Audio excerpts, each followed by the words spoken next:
بنبدأ نتكلم عن موضوعات جديدة خالص، وهي موضوعات الديستريبيوشن أو الماركتنج تشانلز. اتكلمنا قبل كده إن في حاجة اسمها الماركتنج ميكس، اللي هي بتشمل 4 بيز، اللي هو البرودكت واتكلمنا عنه ان ديتيل، البرايس اللي اتكلمنا عنه ان ديتيلز بشكل كبير جدا خلال الحلقات السابقة، وبنوصل للبي التالتة اللي هي البليس او الديستريبيوشن، او تقدر تقول عليه الافيلابيليتي، او الاماكن اللي اقدر اشتري منها المنتج بتاعي، او باختصار المنتج بتاعي هيتباع فين.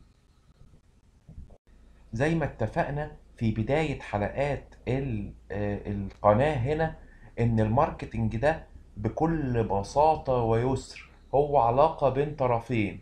طرف عنده نيد او حاجة عايز يشبعها من خلال انه يشتري منتج او خدمة. المنتج او الخدمة دي بيمتلكها طرف تاني، اللي هي الشركة او المصنع، وبالتالي علشان الاتنين يستفيدوا، الطرف الاول اللي هو حضرتك او انا او اي كاستمر اللي عايز المنتج او الخدمة، والشركة اللي عايزة تبيع المنتج او الخدمة اللي هي وبالتالي محتاجة الفلوس اللي عندي او عندك او عند اي كاستمر، وبالتالي لازم يحصل عملية تبادل ذات منفعة متبادلة ما بين الطرفين.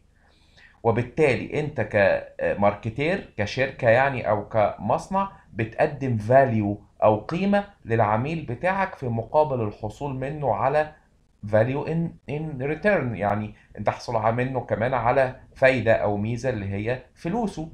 وبالتالي انت بقى كشركة كبيرة مهما كنت كبير ومهما كنت ضخم، غالبا مش هتقدر توصل او تقدم الفاليو دي للعملاء بتوعك كلهم بنفسك لوحدك. مش هتقدر تشتغل سولو، مش هتقدر تغطي كل الكاستمرز بكفاءة عالية وتقدم لهم الخدمة او المنتج اللي هم محتاجينه لوحدك كده. لازم تتعاون مع شركات تانية.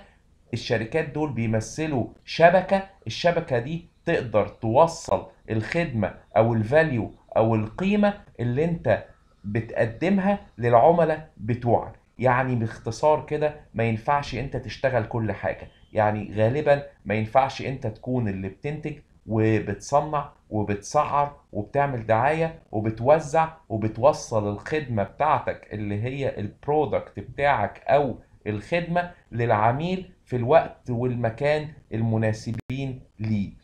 غالبا هتحتاج ناس يساعدوك في عملية التوزيع دي، وبالتالي العملية أو عملية التوزيع أنت بتستعين بيها فيها مع ناس تانية، مع شركات أخرى، علشان إيه؟ علشان يساعدوك إن أنت تقدم ميزة تنافسية ممكن تكون مش موجودة عند المنافسين. لو أنت توزيعك للمنتج بتاعك وإيصاله للعميل بيتم بشكل سهل ويسير، وبيلاقي المنتج بتاعك بكل سهولة، ولما بيحتاجه يلاقيه في اي وقت وفي اي مكان، اكيد انت هتكون بتمتلك ميزة عن منافس ليك ما عندوش الميزة دي ومش عارف يوزع المنتج بتاعه بشكل سليم زيك. وبالتالي انت لما بتعمل distribution strategy او خطة توزيع قوية، انت بتقدم competitive advantage او بتمتلك competitive advantage اللي هي ميزة تنافسية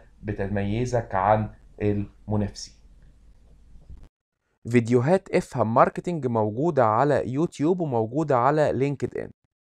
اعمل سبسكرايب للقناة ولايك وشير علشان يوصل المحتوى لأكبر عدد ممكن يكون مهتمين بمحتوى افهم ماركتينج.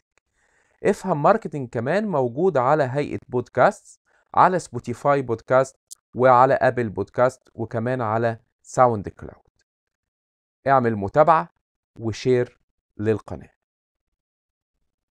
ولو عايز تراسلني ممكن تراسلني على الإيميل افهم.marketing@gmail.com.